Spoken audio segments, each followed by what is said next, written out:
ইয়াৰ পাছতেই আমি আমাৰ মাজত উপস্থিত থকা মই বৰা মহোদয়ক সম্বৰ্ধনা জনাবৰ বাবে অনুৰোধ জনাইছোঁ।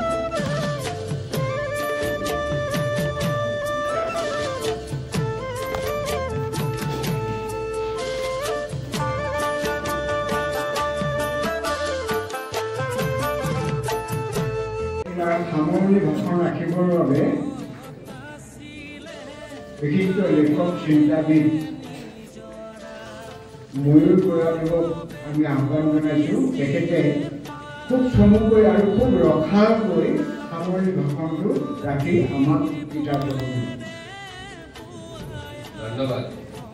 চমু কৰিব লাগিব, শেষতো ক'ব লাগিব, ৰসালো কৰিব লাগিব। বহুত প্ৰত্যাহ্বান। তাৰ আগতে বন্ধুবৰ সঞ্জীৱ ফুকন ডাঙৰীয়াই ক'লে যে ময়ূৰ বৰাই সকলোকে প্ৰতিনিধিত্ব কৰি কথা ক'ব। তাৰমানে ইয়াত উপস্থিত থকা মই গতিশীল চৰকাৰী বিষয়া বুলিয়ে কৈছোঁ আৰু সংস্কৃতি মানে শংকৰী সংস্কৃতিৰ অন্যতম সাধক আৰু বাহক আমাৰ অত্যন্ত গতিশীল মাধৱদেৱ কলাক্ষেত্ৰৰ যিটো ৰূপ দিছে মই সেইদিনা দেখি অভিভূত হ'লো। সুদৰ্শন ঠাকুৰ আমাৰ অধ্যাপনাৰ লগত জড়িত, এসময়ত ৰাজনীতিৰ লগত জড়িত, এতিয়া সুকুমাৰ কলাৰ লগত জড়িত ডক্টৰ মন্টুমণি দত্ত। সাংবাদিক হিচাপে নিজেই দৈনিক জনমভূমি কাকতৰ কাৰ্যবাহী সম্পাদক হিচাপে ফুকন ডাঙৰীয়া আছে। সকলোৰে সন্মানীয় আমাৰ সত্ৰ মহাসভাৰ প্ৰচাৰ সম্পাদক তথা কাংশপাৰ বৰঠাই সত্ৰৰ সত্ৰাধিকাৰ ঈশ্বৰ চন্দ্ৰ দেৱ মহন্ত ডাঙৰীয়া ইয়াত আছে আৰু মধ্যমণি আমাৰ ডক্টৰ ৰঞ্জিত কুমাৰ বৰুৱা, একক বৰুৱাদেৱ আছে আৰু আপোনালোক আছে। ভূপেন হাজৰিকাই যে কৈছিল মোৰ গীতৰ হেজাৰ শ্ৰোতা, এই মোবাইলবোৰৰ কথা কোৱা নাছিল দেই বাজি থকা, মোৰ গীতৰ হেজাৰ শ্ৰোতা তোমাক নমস্কাৰ, গীতৰ সভাত তুমি এইটো প্ৰধান অলংকাৰ। আপোনালোকক সকলোকে প্ৰতিনিধিত্ব কৰিবলৈ মই জানো মৰ্ষা কৰিব পাৰো, তথাপি আজিৰ দিনটোত এই মহাপুৰুষ গুৰুজনাৰ তেওঁৰ যিটো অদ্বিতীয় মহাপ্ৰতিভা, তেওঁৰ যিটো অনন্য মহাজীৱন আৰু তেওঁৰ যি বিস্ময়কৰ সৃষ্টিকৰ্ম আৰু অৱদানে অসমীয়া জাতীয় জীৱনক সংকীৰ্ণতা আৰু সাম্প্ৰদায়িকতাৰ ঊৰ্ধ্বলৈ গৈ এক বেলেগ উচ্চতালৈ লৈ গ'ল, তাৰ কিঞ্চিত কথা লিৰিকি বিদাৰি চাই শৈল্পিক দৃষ্টিৰে ডক্টৰ ৰঞ্জিত কুমাৰ বৰুৱাই আমাক ভাস্কৰ্য আৰু চিত্ৰৰ জৰিয়তে অসমীয়া সমাজ জীৱনক তেওঁ আচলতে সমৃদ্ধ কৰিছে। যিটো সময়ত অসমীয়া মানুহে বেয়া বস্তু খায়, নিচাগ্ৰস্ত বস্তু খায়, প্ৰাক্তন কোনোবা গায়কে অসমীয়া নৱ প্ৰজন্মক পথভ্ৰষ্ট কৰিছে, বিপদগামী কৰিছে আৰু এচাম অসমীয়া মানুহে তেওঁকে শিল্পী বুলি কৈছে। প্ৰকৃত শিল্পী আচলতে ডক্টৰ ৰঞ্জিত কুমাৰ বৰুৱা। প্ৰকৃত শিল্পী এনে মানুহ যি সমাজৰ মাজত বিবৰ্ণ হৈ থকা মানসিকতাৰ দ্বাৰা নিৰুৎসাহিত নহয়, নিজৰ একাগ্ৰতাৰে কৈছে, ভক্তিভাৱেৰে কৈছে, তেওঁ কামৰ জৰিয়তে তেওঁ সেইখিনি কথা প্ৰমাণ দিছে। আৰু যিখিনি কাম কৰি উঠিছে ৩২খন নে ৩৫খন তেখেতৰ, তাৰ ভিতৰত ইয়াত স্থানৰ অভাৱৰ বাবে তেওঁ ১৭খন ইয়ালৈ আনিছে। মোৰ বিশ্বাস সুদৰ্শন ঠাকুৰ আৰু তেখেতৰ লগত যেতিয়া সংযোগ আৰু বেছি দীপকীয়া হ'ব, সেইবোৰ বস্তু হয়তো সামগ্ৰী আমি ভক্তিভাৱেৰে কৈছে মাধৱদেৱ কলাক্ষেত্ৰতো হয়তো ৰাখিব পৰা ব্যৱস্থা এটা কৰিব। আৰু ইতিমধ্যে ঠাকুৰে সেই দিশত চৰকাৰে লোৱা বলিষ্ঠ ভূমিকাৰ কথা কৈছে। চৰকাৰৰ বহু কথা ময়ূৰ বৰাৰ দৰে মানুহে, চকু চৰহা মানুহে সাধাৰণতে সমালোচনা কৰি থাকে বুলিয়ে আপোনালোকে জানে, কিন্তু কেতিয়াবা ভাল কামবোৰ যেতিয়া দেখো তেতিয়া আচলতে আমিও শিহৰিত হওঁ আৰু আমাৰো মুকলিকে ক'বলৈ মন যায় যে গুৰুজনাক লৈ চৰকাৰে যিখিনি কাৰ্যসূচী পদক্ষেপ লৈছে, ক'ৰবাত বিতৰ্ক, ক'ৰবাত বাদানুবাদ আছে, কিন্তু ক'ৰবাত গৈ অসমীয়া জাতিৰ ৰজাঘৰ আৰু প্ৰজাঘৰ মিল হৈছে আৰু সেই মিলৰ মাজত শংকৰদেৱ কলাক্ষেত্ৰ আৰু শংকৰদেৱৰ সৃষ্টিকৰ্মক লৈ আগবাঢ়ি অহা ডক্টৰ ৰঞ্জিত কুমাৰ বৰুৱাৰ মাজৰ যিটো সমন্বয়মুখী চিন্তাৰ বহিঃপ্ৰকাশ ঘটিছে আজিৰ এই দেওবাৰৰ দিনটোত। মাত্ৰ শিল্পী দিৱস হৈ যোৱাৰ ৪৮ ঘণ্টাৰ পাছত মোৰ মনলৈ আহিছে জ্যোতিপ্ৰসাদৰ সেই অমূল্য কবিতা যে ডক্টৰ ৰঞ্জিত কুমাৰ বৰুৱাৰ জীৱনলৈ চাই আমি ক'ব পাৰো যে শিল্পীময় তিনিও কালৰ, অতীতৰ, বৰ্তমানৰ, অনাগত ভৱিষ্যতৰ। আদিতেই যাত্ৰা কৰি অনাদিলৈ যাওঁ, ধ্বংসৰ মাজেদি মই ৰূপান্তৰৰ ৰূপ পাই নৱতম সৃষ্টিৰ কলিতা জ্বলাওঁ। আৰু সেই নৱতম সৃষ্টিৰ কলিতা জ্বলোৱাৰ সময়ত আপোনাৰ খবৰ দৰে কুবান্দুধাৰী মানুহৰ উপস্থিতি মই আচলতে দৰাচলতে মোৰ পেটত হাত ভৰি লুকাইছে আৰু নিজে সাহস পাবলৈ আজি গুৰুজনাৰ নামত যিটো অনুষ্ঠানৰ তেখেতে ইমান ভক্তি ভৰা মনতা লৈ আয়োজন কৰিছে মোৰ মনত পৰিছে মাধৱ পুৰুষে শ্ৰীমন্ত শংকৰদেৱৰ বিষয়ে কি কৈ গৈছিল এই যে আমাক যে কৈছিল শ্ৰীমন্ত শংকৰ হৰি ভকতৰ জানা যে নকল্প তৰু তাহান্ত বিনাই নাই নাই নাই আমাৰ পৰম গুৰু ও আমাৰ পৰম গুৰু এই যে গুৰু কাৰোবাৰ ধৰ্ম আধ্যাত্মিকতাৰ ক্ষেত্ৰত গুৰু কাৰোবাৰ সকলো দিশতে গুৰু কিন্তু সম্পূৰ্ণ অসমীয়া ছাত্ৰ নাস্তিক অজ্ঞেয়বাদী সকলো মানুহৰ বাবে সাংস্কৃতিক মহা নৱজাগৰণৰ কাণ্ডাৰী হিচাপে মহাপুৰুষ শ্ৰীমন্ত শংকৰদেৱ আৰু তেৰাৰ একান্ত প্ৰপন্ন শিষ্য শ্ৰী শ্ৰী মাধৱদেৱ অসমীয়া মানুহৰ হৃদয়ৰ মণিকোঠাত সেই লক্ষীনাথ বেজবৰুৱা কমলাকান্ত ভট্টাচাৰ্যই আনি আমাৰ হৃদয়ত প্ৰতিষ্ঠাপন কৰিলে আৰু মই আজি সোমাই আহোঁতে সন্মানীয় ডক্টৰ ৰঞ্জিত কুমাৰ বৰুৱাদেৱে কৈছিল তেওঁ কৈছিল যে আপুনি বেলেগ দৃষ্টিৰে চাই মই বেলেগ দৃষ্টিৰে চাওঁ আচলতে শংকৰদেৱ মাধৱদেৱৰ সেই বৰ্ণাঢ্য জীৱনৰ মাজত আমি এইখিনি কথাই বিচাৰি পাওঁ যে সকলো মানুহে প্ৰতিজন অসমীয়াক ভাল পোৱা মানুহে শংকৰদেৱ মাধৱদেৱ চৰ্চা কৰাৰ সময়ত নিজৰ কল্পনা শক্তিৰে কৈতে নিজৰ সৃজনী শক্তিৰে কৈতে কোনো এটা বিদ্বেষ বা বেয়া ভাৱ নৰকাকৈ তেওঁৰ সেই বৈদিক চেতনা তেওঁৰ সেই বৌদ্ধিক চেতনা তেওঁৰ সেই আধ্যাত্মিক চেতনাৰ বহিঃপ্ৰকাশ ঘটাব পাৰে আৰু সেইখিনি কাম ডক্টৰ ৰঞ্জিত কুমাৰ বৰুৱাদেৱে ইমান সুন্দৰভাৱে কৰিছে যি হয়তো আমি 5-10 মিনিটৰ পিছতেই আপোনালোকৰ সজীৱ আৰু সতেজ উপস্থিতিৰ মাজত এই কলাক্ষেত্ৰৰ বাকৰিত আমি আজি দেখিবলৈ পাম মই কেৱল দুটামান কথা ক'ব বিচাৰিছো এই কথাটো গুৰুত্বপূৰ্ণ এইবাবে যে মহাপুৰুষ শ্ৰীমন্ত শংকৰদেৱক যদি আমি অসমীয়া সাংস্কৃতিক নৱজাগৰণৰ এক মহানায়ক বুলি লওঁ যিটো সুদৰ্শন ঠাকুৰ ডাঙৰীয়া আৰু আমাৰ বন্ধুবৰ সঞ্জীৱ ফুকন ডাঙৰীয়াই অত্যন্ত সুন্দৰভাৱে ব্যাখ্যা বিশ্লেষণ কৰিছে তেওঁলোকৰ নাতিদীৰ্ঘ ভাষণৰ মাজত যে সকলোৰে ক্ষেত্ৰত ধৰ্মৰ গুৰু নহলেও মহাপুৰুষজনাৰ জীৱনে জ্ঞাননাথ বৰাই যে কৈছিল অসম সাহিত্য সভাৰ প্ৰাক্তন সভাপতি যে তুমি হয়তো এই কথা পাহৰি নাযাবা তুমি নাস্তিক হ'ব পাৰা তুমি শাক্ত হ'ব পাৰা তুমি শংকৰদেৱৰ বিৰোধিতাও কৰিব পাৰা কিন্তু এটা কথা পাহৰি নাযাবা তোমাৰ জন্ম যদি অসমত তুমি কীৰ্তনৰ কোলাতে ডাঙৰ হৈছা আৰু সেই চেতনাৰ দ্বাৰা উৎসাহিত হৈ সেই চেতনাৰ দ্বাৰা অনুপ্ৰাণিত হৈ সেই চেতনাৰ দ্বাৰা সমৃদ্ধ হৈ আজি সকলো আহি আপোনাক ইয়াত গোট খাইছে আৰু তেতিয়া মোৰ মাত্ৰ ইতিহাসৰ ছাত্ৰ হিচাপে 3-4টা মান ঘটনা যিবোৰ ঘটনা আপুনি মুখ্য হয়তো ভালদৰে জানে মই সেই 4টা ঘটনা কৈ আমি গোটেই কথাটো আজি সামৰিবলৈ চাম এই যে ডক্টৰ ৰঞ্জিত কুমাৰ বৰুৱাদেৱে তেওঁ হৰ্টিকালচাৰৰ মানুহ উদ্ভিদ বিজ্ঞানৰ মানুহ তেখেত এগৰাকী বিজ্ঞানী কিন্তু বিজ্ঞানী যেতিয়া শিল্পকৰ্মৰ লগত জড়িত হয় তেতিয়া আমি এই শিল্পকৰ্মৰ যিটো চানেকি দেখিবলৈ পাওঁ তাত আমি এটা নিখুঁত চানেকি দেখিবলৈ পাওঁ আৰু সেইবাবে 2015 চনত মধুপুৰ সত্ৰত তেওঁ যি ভাগ প্ৰতিমূৰ্তি সেই সময়ত নিৰ্মাণ কৰি উলিয়াইছিল সেই ভাগ মধুপুৰলৈ দিয়াৰ আগতে তেখেতৰ বৃহৎ গৈ যোৰহাটত আমাৰ চোৱাৰ সৌভাগ্য হৈছিল আৰু তাৰ পিছতে আমাৰ অসম কাকতত মই এটা সম্পাদকীয় পৃষ্ঠাত এটা প্ৰবন্ধ লিখিছিলো তেখেতৰ শৈল্পিক চেতনাক সন্মান জনাই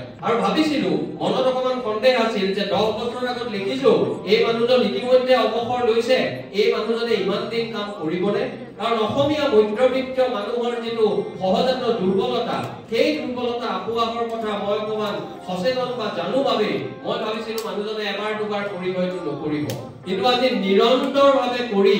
আজি ডক্টৰ ৰঞ্জিত কুমাৰ বৰুৱাদেৱে প্ৰমাণ কৰিলে যে তেওঁ শংকৰদেৱক ধৰ্মগুৰু হিচাপে লয় নে সাংস্কৃতিক গুৰু হিচাপে লয় সেই কথাটো আজি গুৰুত্বপূৰ্ণ নহয় কিন্তু মহাপুৰুষ শ্ৰীমন্ত শংকৰদেৱৰ সৃষ্টিকৰ্ম নতুন প্ৰজন্মক যাওতি যুগীয়া কৰি ৰাখিবলৈ ডক্টৰ ৰঞ্জিত কুমাৰ বৰুৱাই যিটো ভূমিকা লৈছে সেইটো অসমৰ মানুহৰ বাবে তেওঁ আচলতে অভিনন্দনৰ পাত্ৰ হোৱা উচিত আৰু আপোনালোকেও এটা ভালকে এটা হাতচা কৰি দিয়া উচিত বুলি মই ভাবোঁ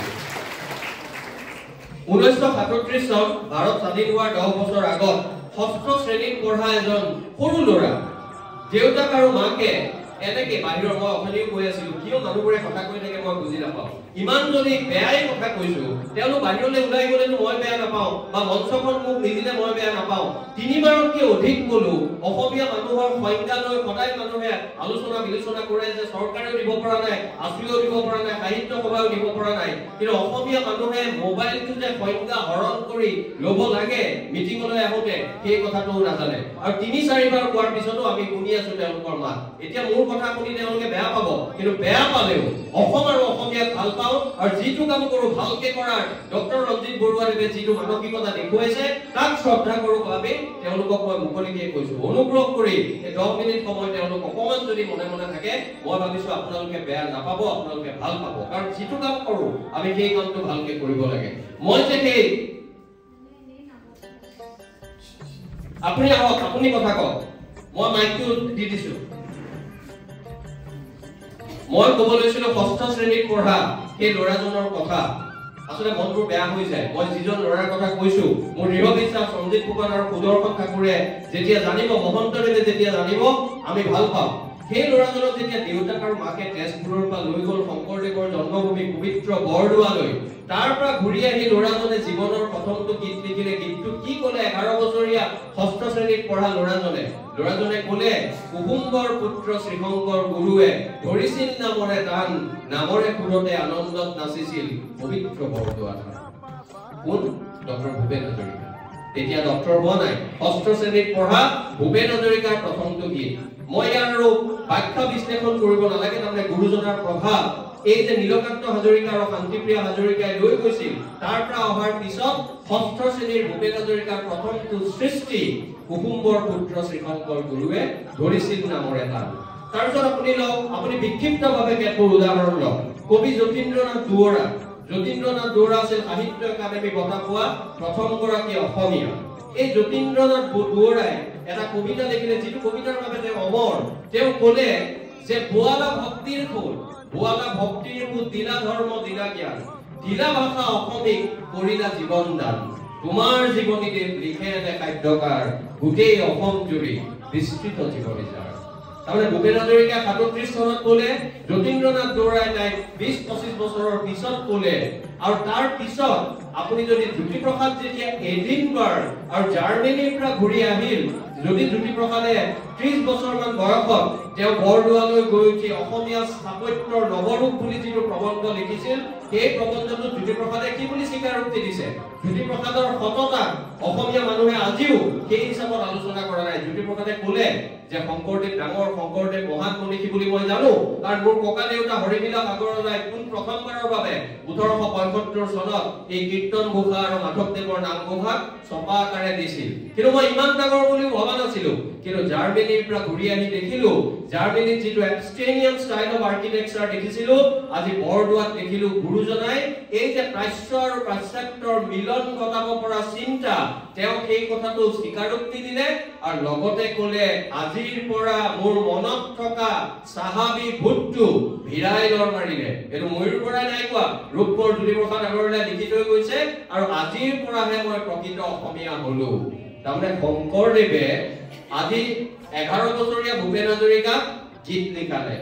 আজি জ্যোতিপ্ৰসাদে 30 বছৰ বয়সত ঘূৰি আহি মূল শংকৰদেৱজনক চিনি পাই স্বীকাৰোক্তি দিলে যতীন্দ্ৰনাথ দুৱৰাই ক'লে আৰু কত মানুহ আছে মই সকলোৰে উদাহৰণ নিদিওঁ কিন্তু মাধৱ পুৰুষে আমাক কি কৈ থৈ গৈছিল সেই কথাৰ মাজতে এই গোটেই সামগ্ৰিক কথা ৰঞ্জিত বৰুৱাদেৱৰ সৃষ্টিকৰ্ম এই গোটেইখিনি কথা জ্যোতিষ্মান হৈ উঠে উদ্ভাসিত হৈ উঠে মাধৱ পুৰুষে কৈছিলে আৰু সেই কথাটোৰ মাজত ইমান কথা অকল তাত হুকুমাৰ কৰাৰ কথা নাই সমগ্ৰ বিদ্যায়তনিক বৌদ্ধিক সাংস্কৃতিক আধ্যাত্মিক সকলোবোৰ কথা আমি তাত জড়িত হৈ থকা দেখা পাইছিলো মাধৱদেৱে লিখিছিল এই গুৰু বন্দনা গুৰু ভক্তিমাৰ নামত যে হৰি নাম ৰখে বৈকুণ্ঠ প্ৰকাশে প্ৰেম তৰণী শ্ৰীমন্ত শংকৰে পাৰ ভাঙি দিলা বহে ব্ৰহ্মাণ্ডক ভেদি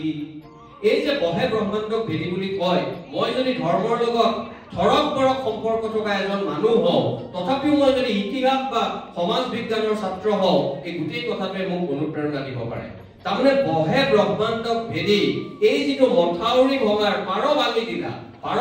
মানে এই জ্ঞান, এই প্ৰজ্ঞা এটা সময়ত এই কোনমান মানুহৰ মাত্ৰ কেইজনমান মানুহৰ সমাজত সম্পত্তিৰ নিচিনা আছিল, আৰু সেইটো গণতান্ত্ৰিকৰণ কৰি শংকৰদেৱ মাধৱদেৱে আৰু তাৰ পিছৰ যিসকল বৈষ্ণৱ যুগৰ গুৰু আছিল তেওঁলোকে আপামৰ জনতাৰ মুখলৈ সেই সংস্কৃত গন্ধি বা আমাৰ সেই ধ্ৰুপদী লগা অসমীয়া ভাষাটো যিটো সীমিত অৰ্থত চৰ্চা হৈ আছিল সেই ভাষাটোক মান্যতা দিলে আপোনাৰ মোৰ মুখৰ, আপোনাৰ মোৰ উপৰি পুৰুষৰ মুখলৈ বা উঠলৈ আনি। আৰু সেই গোটেইবোৰ কথা মাধৱ পুৰুষে কৈছে পাৰ ভাঙি দিলা। আৰু এই পাৰ ভাঙি দিলা বুলি কোৱাৰ সময়ত ইয়াত গোটেই গুৰুজনাৰ সমগ্ৰ বিস্ময়কৰ সৃষ্টিৰাজি আহি পৰে। যি সৃষ্টিৰাজি দেখি সপোনত দেখাটো হয় তেওঁৰ ব্যক্তিগত কথা, সেই কথাটোক শ্ৰদ্ধা জনায়ো মই কওঁ, মই কিন্তু ভাবো ডক্টৰ ৰঞ্জিত কুমাৰ বৰুৱাদেৱৰ মনৰ মাজত এই সপোনটো গুৰুত্বপূৰ্ণ হয়েই, তেওঁ নিজে ইয়াত স্বীকাৰোক্তি দিছে, তাতকৈ গুৰুত্বপূৰ্ণ মই ভাবো তেওঁৰ এটা শৈল্পিক চেতনা আছে। আৰু সেইটো শৈল্পিক চেতনা মহাপুৰুষজনক তেওঁ হয়তো নিজে বিনয়ী হৈ কৈছে, তেনেকৈ তেওঁ অধ্যয়ন কৰা নাই, বিশ্লেষণ কৰা নাই, কিন্তু কৰবাত নহয় কৰবাত জ্ঞাননাথ বৰাই কোৱাৰ দৰে যে বিৰোধিতা কৰা মানুহজনেও পাহৰিলে নহব, কীৰ্তনৰ কোলাতেই তোমাৰ জন্ম, তাৰ দ্বাৰা প্ৰভাৱান্বিত হৈ ডক্টৰ ৰঞ্জিত কুমাৰ বৰুৱাই আমাক এইখিনি উপহাৰ দিছে। আৰু উপহাৰ দি আপোনালোক যেতিয়া উৎকণ্ঠিত হৈ থাকে যে এতিয়া সময় হৈছে এই উপহাৰসমূহ আমি চোৱাৰ, এতিয়া সময় হৈছে এই উপহাৰসমূহ চাই আমি তৃপ্ত হোৱাৰ, তেনে সময়ত ময়ূৰ বৰাই ইতিমধ্যে বেছ অজনপ্ৰিয় হৈ পৰা, কাৰণ কোনোবাই কথা কোৱাৰ সময়ত মই গৈ কোৱা আপোনালোকে দেখিলে, এতিয়া যদি মই দীঘলীয়া আৰু কৰি দিওঁ তেতিয়াহ'লে মোৰ যিখিনি শেষত গৈ অকমান জনপ্ৰিয়তা আছে বুলি ভাবিছো তাকো নিৰ্মূল কৰা হ'ব।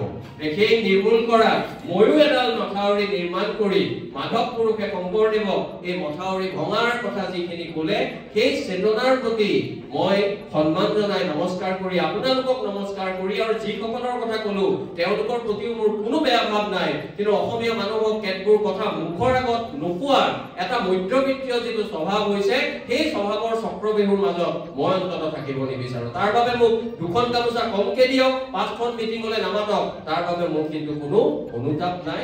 কিন্তু এই কথাখিনি এই অসমখনক অসমীয়াক ভাল পাওঁ বাবে সন্মুখত কোৱাটো জৰুৰী বুলি ভাবো। আৰু সন্মুখত এইটো কথাও কোৱা জৰুৰী যে ডক্টৰ ৰঞ্জিত কুমাৰ বৰুৱাই যি সৃষ্টিকৰ্ম লৈ উৎকণ্ঠাৰে সৈতে এতিয়া ৰৈ আছে, সেই উৎকণ্ঠাৰ কেইটামান নাট্য মুহূৰ্ত বুলি ক'ব নোৱাৰি, কেইটামান ময়ূৰ বৰাৰ কৰ্কট মুহূৰ্তৰ পিছতে অৱসান ঘটাই মই ডক্টৰ ৰঞ্জিত কুমাৰ বৰুৱাদেৱক, আমি যদি কওঁতে আপোনাৰ সংখ্যাৰ দিশৰ পৰা কিবা ভুল হ'ল 37, 12, 17 সেই দিশত আপুনি শুদ্ধ কৰিব পাৰে আৰু এই ৰাইজক বাট দেখুৱাব পাৰে তেওঁলোকে ক'ত গৈ আপোনাৰ সৃষ্টিকৰ্ম চাই তেওঁলোকৰ আজি 19 জানুৱাৰী দেওবাৰৰ দিনটোত তেওঁলোক পৰিচিত হ'ব পাৰে। এইখিনি কথা কৈয়ে এই সমগ্ৰ